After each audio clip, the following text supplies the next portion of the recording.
Kata Mas Toto, kapal ini emang ada penunggunya yang sering keluar ngewujudin dirinya, ya dia itu nyerupain kru ABK kapal ini. Katanya dulu banget pernah ada kejadian ABK tewas jatuh kecebur ke laut pagi buta di bagian buritan kapal. Katanya sih dia itu roh gentayangan dari ABK yang mati itu. Assalamualaikum warahmatullahi wabarakatuh. Bagaimana kabar kalian? Semoga kalian semua selalu dalam keadaan sehat walafiat, dan semoga kalian semua selalu dalam lindungan Allah Subhanahu wa taala. Amin amin ya rabbal alamin. Seperti biasa, kali ini saya kembali akan menceritakan sebuah cerita horor, yaitu dengan judul Kapal Berhantu. Jadi bagaimana kisah selengkapnya? Tonton saja video ini sampai selesai. Dan yang baru bergabung di channel ini, jangan lupa dukung dengan cara di subscribe, like, komen, dan di-share agar kalian tidak ketinggalan video-video terbaru dari channel ini. Mari kita simak cerita selengkapnya.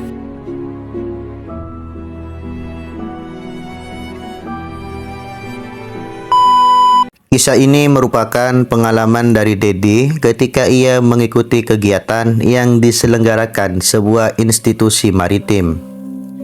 Maksud dari kegiatan itu adalah menumbuhkan kecintaan akan dunia kelautan di kalangan remaja, hal mana sejalan dengan sendi bangsa Indonesia sebagai negara maritim. Tema kegiatan itu sendiri bertajuk Remaja Bahari. Kegiatan diselenggarakan selama 4 hari 3 malam di atas kapal yang berjalan mengarungi lautan. Kapal diberangkatkan dari Pelabuhan Tanjung Priok, Jakarta dengan tujuan ke Pelabuhan Tanjung Perak di Surabaya. Kemudian kembali lagi. Di hari keberangkatan, hati Desti merasa girang dikarenakan kegiatan seperti ini merupakan pengalaman baru baginya. Yang sudah-sudah, kegiatan alam bebas yang pernah dialaminya adalah hiking atau camping di daerah pegunungan. Kali ini berlayar di lautan dengan kapal besar selama 4 hari pula. Adalah Yudi, teman tetangga satu komplek dengannya, yang mengajak ikut kegiatan RB. Ayah Yudi merupakan personil dari institusi penyelenggara kegiatan tersebut. Di hari Senin, kapal dijadwalkan berlayar. Dedi diantar oleh kakaknya ke arah Tanjung Priok dengan mengendarai mobil. Kakaknya sempat naik juga ke atas kapal. Ini kapal rada tua kelihatannya. Kesan kakaknya Dedi saat berada di dek kapal. Memang demikian adanya. Kapal itu merupakan kapal yang cukup tua. Dibeli dari Jerman awal tahun 80-an, itu pun tidak dalam kondisi baru. Maka dari itulah mungkin alasan saat ini penggunaannya hanya diperuntukkan untuk kegiatan yang bersifat pelatihan bagi personel atau petugas anak buah kapal yang baru, atau kegiatan bersifat pembinaan seperti kegiatan RB ini. Oke, saya cabut dulu ya. Awas, jangan malu-maluin saya. Ntar mabuk laut lagi kamu. Kakaknya Dedi berkelakar saat akan pamit meninggalkannya. Dedi hanya nyengir saja diledek kakaknya itu. Selain Dedi dan Yudi, ada teman-teman lainnya menjadi peserta yang sudah saling kenal akrab, yakni Harry, Tony, Zainal, dan Coki. Mereka semua teman satu sekolah.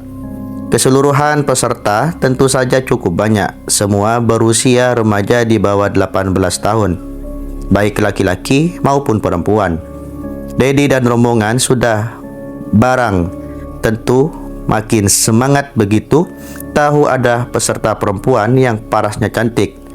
Maklumlah, namanya juga anak muda. Pertama kali menaiki kapal setelah registrasi ulang, peserta akan mendapat pembagian kamar tidur. Dedi dan rombongan kebetulan ditempatkan sekamar.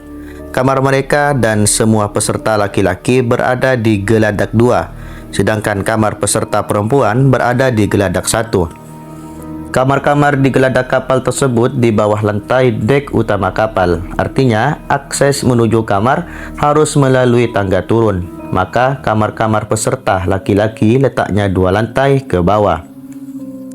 Tempat tidur mereka merupakan dipan bertingkat 2. Dedi memilih berbagi dipan dengan Yudi. Yudi di bawah sedangkan Dedi di atasnya. Dedi dan kawan-kawan melihat sekeliling kamar mereka. Pemandangan yang membuat terkesima adalah kaca jendela berbentuk bulat khas pada kapal. Karena posisi kamarnya lumayan di bawah, maka mereka berada pada posisi persis pada batas ketinggian permukaan air laut pada badan kapal. Maka ada saja momen saat permukaan air meninggi, terlihatlah pemandangan dalam lautan. Coki terlihat bergidik saat menatap jendela. Tony tak sengaja melihatnya. "Kenapa lu, Cok?" tanyanya. "Kagak, cuman ngebayangin aja. Gimana kalau pas malam kita tidur, terus ada hiu yang nyeruduk jendela sampai kacanya pecah, air laut masuk, kita gak keburu naik ke dek," papar Coki. Mendengar paparan Coki, suasana kamar hening sejenak. Lalu suara tawa pecah berbarengan bagaikan paduan suara. "Ha ha ha ha. Kebanyakan nonton film lu, Cok." "Bodoh amat. Terus apa kata lo pada? Gue mau tidur dekat jendela. Pokoknya kasur gue yang dekat pintu," sergah Coki kepada teman-temannya. Setelah seluruh peserta dibagi kelompok dan telah mendapat kamar tidur masing-masing, acara pertama kegiatan RB adalah mereka semua diarahkan menuju ke dek utama yang terletak di bagian depan kapal. Mereka mendapat sambutan dari sang kapten kapal itu, sekaligus memperkenalkan dirinya dan seluruh ABK yang ada di kapal itu. "Selamat datang di kapal ini adik-adik sekalian. Senang rasanya kami menjadi tuan rumah bagi adik-adik sekalian dalam kegiatan yang bersifat menanamkan sekaligus menumbuhkan sikap mencintai tanah air kita ini, Indonesia. Sebagaimana adik-adik ketahui, Indonesia adalah negara kepulauan yang sebagian besar wilayahnya merupakan lautan. Sejak dahulu kala di zaman nenek moyang, mereka adalah para pelaut, penjelajah samudra yang hebat. Maka dari itu, sudah sepatutnya kita sebagai insan negeri ini mencintai pula lautan Indonesia yang luas ini."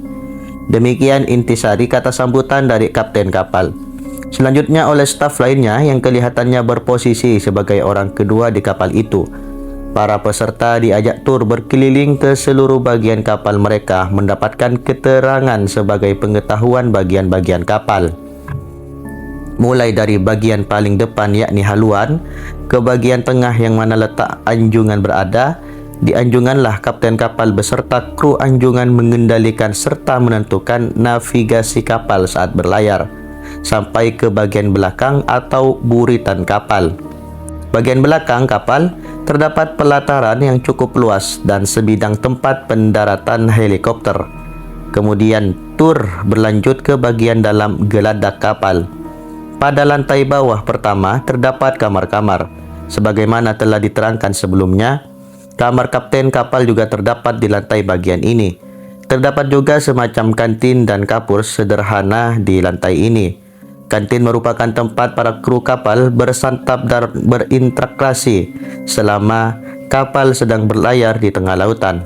Namun, selama kegiatan RB, dikarenakan peserta cukup banyak, maka tempat bersantap dialihkan ke area geladak atas bagian belakang. Area itu pada jam makan akan diletakkan meja-meja sebagai tempat hidangan yang disajikan prasmanan. Tak ketinggalan juga ruang klinik untuk keperluan medis yang sifatnya pertolongan pertama.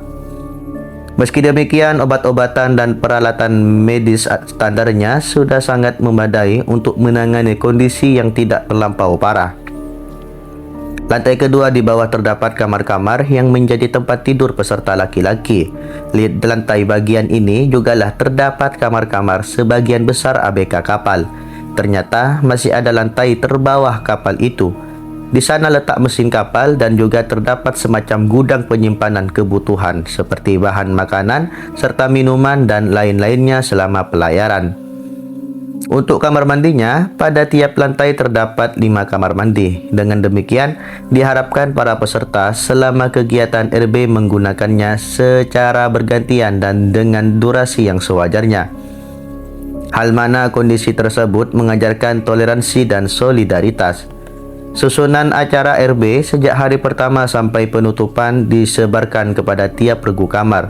Kegiatan sudah dimulai sejak pagi hari pukul 4:30. Bagi peserta yang beragama Islam akan diadakan sholat subuh berjemaah. Dedi dan teman-teman membaca daftar kegiatan pada lembar kertas itu. Setelah disimak, pada dasarnya kegiatan RB itu bersifat serius tapi santai. Acara inti dimulai pukul 9 pagi. Lebih banyak diisi dengan materi-materi tentang kebangsaan, ilmu dasar kemaritiman, dan ilmu dasar biota laut. Selebihnya kegiatan yang bersifat permainan tim. Sesi pagi akan berakhir pada pukul setengah 4 sore. Sisanya merupakan acara bebas. Lalu berlanjut sesi malam hari yang dimulai pada pukul setengah 8 petang, yakni makan malam dan pentas seni. Wah, ini sih asik banget acaranya, kata mereka saling bergumam. Banyak waktu buat lihat-lihat sunset dari atas kapal kita, pungkas Harry yang diamini teman lainnya. Hari itu selesai juga menjalani seluruh rangkaian kegiatan.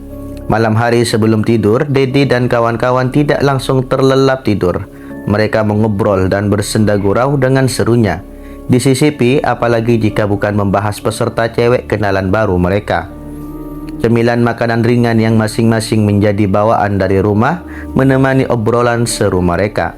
Hingga akhirnya kantuk mulai menghinggapi mata. Mereka pun satu persatu tertidur. Buk, buk, buk. Mereka semua terbangun mendengar suara tiang-tiang dipan yang ditendang dengan sepatu. Entah sepatu jenis apa, namun dari suara kerasnya sepertinya itu sepatu bot. Bangun, bangun. Kalian ini bikin kotor kapal saya. Lihat ini, sampah berserakan. Dedi berusaha bangun dengan segenap usaha yang dia mampu, meski kelopak matanya serasa masih lengket menutup.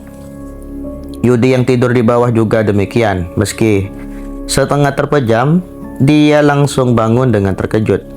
Dengan kesadarannya belum sepenuh terkumpul, namun dia masih bisa berpikir bahwa seingatnya ayahnya tidak menginstruksikan kepadanya bahwa kegiatan RB ini ada penerapan tindakan ketegasan ala militer seperti demikian. Namun Yudi hanya bisa terdiam duduk di atas dipannya, memperhatikan pola orang yang tiba-tiba marah di dalam kamar kelompoknya. Sepertinya yang lain juga demikian, hanya duduk termangu saja.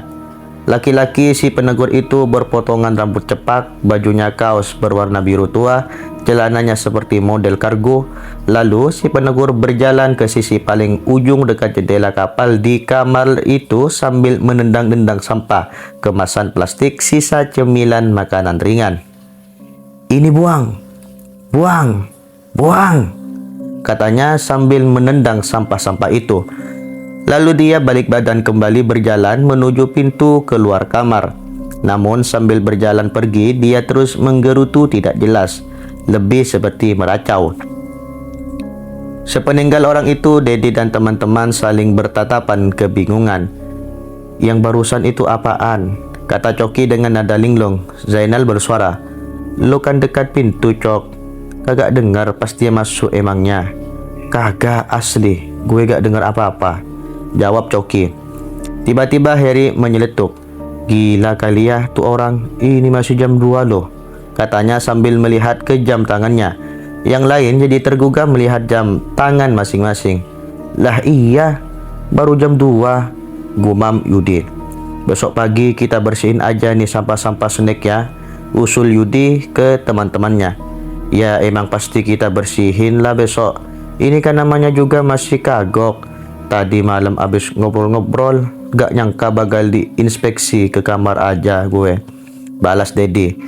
"Emang kata bokap lu ada acara galak-galakan gitu, Yud?" tanya Dedi ke Yudi. Yang lain mendukung pertanyaan Dedi. "Kagak, bokap gue gak bilang ke gue acara ini bergaya semi militer kayak gitu. Lo pada lihat sendiri tadi acara seharian. Kapten sama ABK-nya pada ramah," sanggah Yudi. "Iya juga ya," pikir Dedi tak habis pikir. Coki lalu hendak menutup pintu kamar. Dia sempat keluar kamar sedikit, selangkah dari pintu. Coki mendapat kesan suasana luar hening. Hanya terdengar suara yang sepertinya suara deru mesin kapal. Di luar sepi-sepi aja, gak kelihatan satu orang pun. "Cepet juga tuh orang jalannya ya," katanya.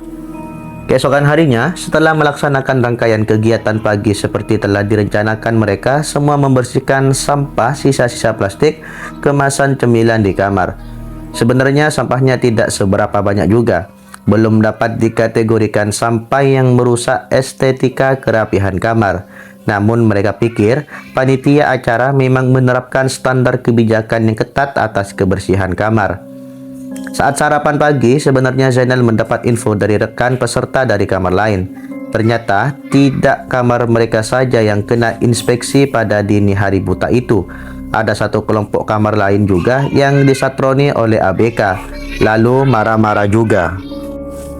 Sama persis menegur akan sampah yang berserak di dalam kamar. Ciri-ciri yang menegurnya sama, namun yang menurut Zainal cukup mengherankan, dengan cara menegur seperti demikian, membentak-bentak lalu menendang-nendang tiang dipan. Kelompok kamar lain yang tidak mendapat teguran tidak mendengar suara apapun. Mereka semua tidur pulas-pulas saja.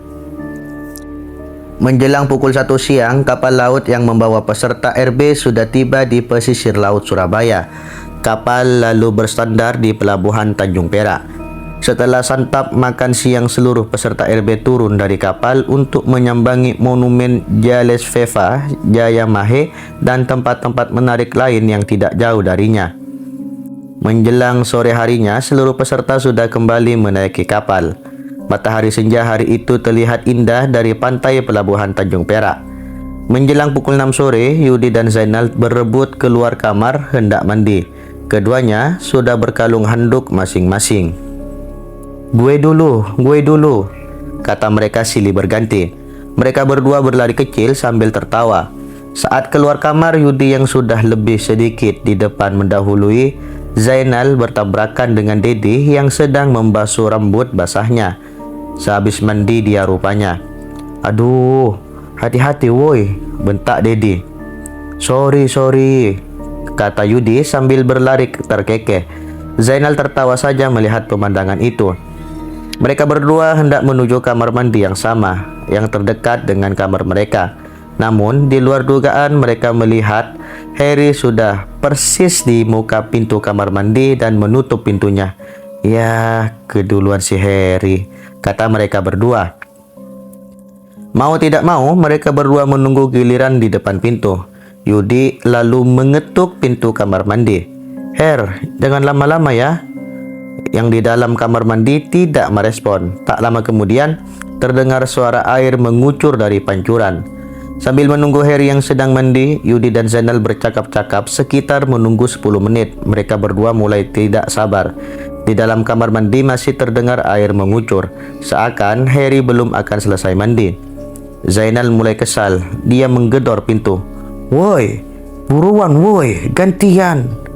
Tak dinyana, dari dalam kamar mandi malah terdengar suara senandung.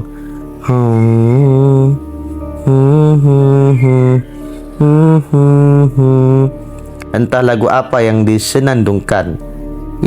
Si kampret malah nyanyi, kata Yudi. Her, malah nyanyi lu kampret. Buruan woi, kelamaan lo, udah mau malam nih, bentaknya sambil menggedor lagi pintu. Suara senandung sempat berhenti, namun tak lama lagi berlanjutkan lagi. Di si goblok Harry, buruan woi. Zainal menyelah menggerutu. Tiba-tiba terdengar suara dari belakang mereka berdua. Apaan lu berdua manggil-manggil gue? Kata seseorang. Yudi dan Zainal menoleh kepada suara yang menyapa mereka. Mereka terkejut ketika mengetahui Harry dan Tony di belakang mereka. Loh Her, kata Yudi sambil menunjuk kepada Harry. Wajah Yudi pias, pucat melihat Harry. Zainal bengong. Iya, gue, kenapa lo berdua? Bengong gitu ngeliat gue, tanya Harry bingung melihat mimik kedua temannya. Bukannya lo lagi mandi? Tanya Zainal dengan nada ganjil sambil menunjuk pintu kamar mandi. Kagak, gue habis nongkrong di atas ngelihat sunset bareng Tony nih, papar Harry. Tony mengiyakan. Yudi dan Zainal saling bertatapan. Yudi lalu membuka daun pintu kamar mandi dengan perlahan, tidak terkunci. Air di pancuran masih dalam keadaan nyala mengucur. Namun tidak ada seorang pun di sana yang sedang mandi. Akhirnya mereka berempat mandi, namun saling bergantian menunggui, dikarenakan ketakutan. Malam itu menjelang tidur, Fik ni kapal hantu, gerutu Dedi setelah mendengar cerita tadi sore dari keempat temannya itu. Tadi malam, pas makan malam, gue ngobrol-ngobrol sama Mas Toto. Gue ceritain tuh kejadian kemarin, ada inspeksi kapal kita. Mas Toto bilang, nggak ada inspeksi-inspeksian. Terus dia nanya ciri-ciri orangnya gimana. Gue jelasin deh tuh. Dia cuman senyum, terus bilang gini, oh dia, udah biasa. Dia emang suka nongol ke tamu kapal, ngajak kenalan paling. Kata Mas Toto, kapal ini emang ada penunggunya yang sering keluar ngewujudin diri ya. Dia itu nyerupain kru ABK kapal ini. Katanya dulu banget pernah ada kejadian ABK tewas jatuh kejebur ke laut pagi buta di bagian buritan kapal. Katanya dia roh gentayangan dari ABK yang mati itu. Urai Dede, udah gak usah dibahas. Kita masih di sini sampai besok malam, sela Tony. Akhirnya mereka semua berusaha memejamkan mata untuk tidur. Entah saat itu sudah pukul berapa, dalam tidurnya Dedi tiba-tiba merasa gelisah. Dia memaksakan untuk kembali melelapkan tidurnya, namun terasa sulit. Aneh, matanya seperti hendak membuka saja. Sampai-sampai Dedi memicing-micingkan matanya, tetap saja kantuk, seolah kabur dari matanya. Alih-alih tertidur, akhirnya ia malah membuka kelopak matanya. Sekonyong-konyong dia terkejut melihat satu sosok berdiri namun melayang di atas dadanya. Sosok itu mini, kira-kira setinggi 30 cm. Kepalanya bulat, tidak terlihat ada rambut, tertutup oleh semacam sorban yang membuntal. Matanya bulat besar tanpa alis dan pupil matanya kecil. Telinganya runcing, pakaian seperti pakaian Simbad atau Alibaba dalam kisah klasik Timur Tengah. Sepintas Dedi berpikir sosok itu mirip karakter Piccolo dalam komik atau animasi Dragon Ball. Sosok itu berdiri diam mematung melayang dengan kedua tangannya bersedekap di dadanya. Dari tatapannya seolah sosok itu menatap sinis kepada Dedi. Rasa takut menjelajari hati Dedi. Namun bibirnya terkatup tanpa mampu berteriak atau bahkan berucap apapun. Tak beberapa lama kemudian sosok itu sirna, hilang begitu saja. Nafas Dedi tersenggal, dadanya terlihat naik turun seperti orang yang sudah berlari. Merasa tak percaya atas apa yang sudah dilihatnya, bahkan bisa dibilang shock, membuatnya seolah merasa lelah. Ia pun akhirnya tertidur kembali.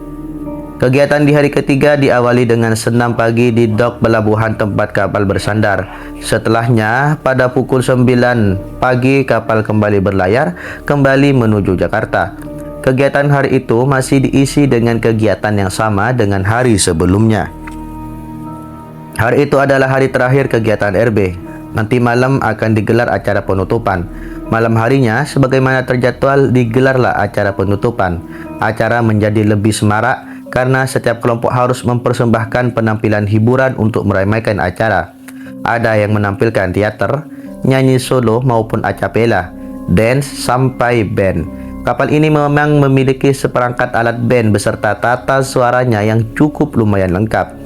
Meskipun para penampil sifatnya dadakan dan apa adanya, tetap saja acara terasa meriah dan terkesan. Dikarenakan boleh jadi mereka merasa sedikit sedih tak terasa akan berpisah dengan teman barunya selama kegiatan RB berlangsung. Dedi dan teman-teman memberi persembahan penampilan band.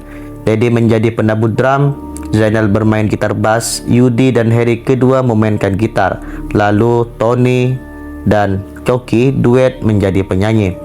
Meskipun baik Tony dan Coki tidak piawai bernyanyi. Apalagi Coki, teman-teman meledeknya jangankan bernyanyi, bahkan ngomong saja suaranya terdengar fales. Saat Coki bernyanyi, terdengar seperti lolongan serigala di kejauhan.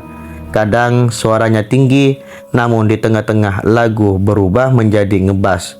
Jadinya saat Coki menyanyi lebih seperti pertunjukan komedi menampilkan musik parodi. Tapi tetap saja malam itu semua bersuka cita, menikmati suasana malam perpisahan yang penuh keakraban. Pukul 4 subuh lewat, Dedi dan teman-temannya terbangun karena hadikan seseorang. Tai lo semua, bangsat lah emang lo pada. Makinya ditambah hardikan nama-nama penghuni kebun binatang. Semuanya bangun terkejut. Tony menyapa orang yang subuh-subuh itu sudah marah-marah, memaki semuanya. Yang tak lain adalah Coki. Kenapa sih lu, Cok? Ah, tai lah. Keterlaluan lo pada bercandanya. Gak lucu bangsat. Sambung Coki masih memaki. Akhirnya semua yang di kamar duduk termangu kemudian saling bertatapan bingung. Kenapa si Coki? Gumam mereka semua setengah berbisik. Yang terjadi adalah seorang ABK mendapati Coki pada pukul 4 subuh sedang tertidur dengan pulasnya. Namun bukan di tempat yang lazim melainkan pada landasan mendarat helikopter atau helipad. Teman-temannya semua kebingungan atas kejadian itu, karena tak seorang pun di antara mereka yang merasa melakukan perbuatan iseng yang keterlaluan itu. Saat coba ditanyakan pun kepada beberapa peserta dan ABK tidak ada yang mengaku melakukan hal tersebut kepada Coki. Akhirnya Dedi dan teman-teman berkesimpulan bahwa benar kapal itu berhantu.